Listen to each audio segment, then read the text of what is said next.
Okay, I have a message for the bass singing vocal range group of people, and that message is stop going mental with the bass singing ranges of different basses.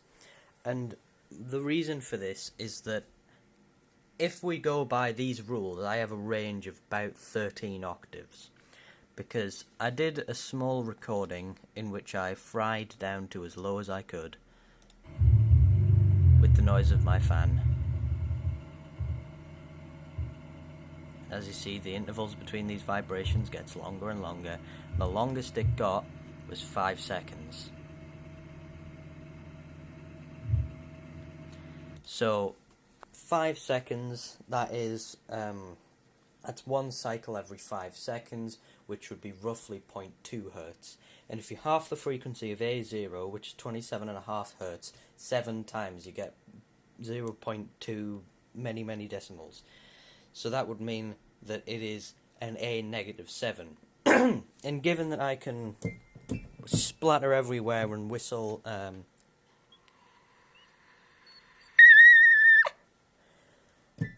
that's roughly an A6. So that's A negative 7 to A6, which is 13 octaves. Does that count as a singable range? I don't think so.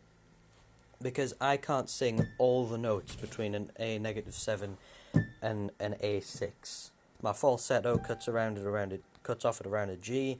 My full voice cuts off about A or B flat usually. It then goes down to D. Do, do. Roughly a D there. Then my subharmonics cuts off there.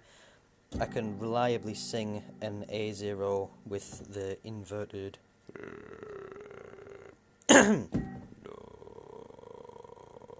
somewhere around there, if I really listen for it. So, realistically, my usable range is probably the subharmonics through to the falsetto G6. So that's 1, 2, 3, 4 and a little bit.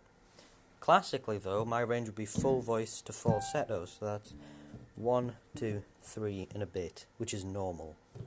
So my range, really, is that or that, not 13 octaves.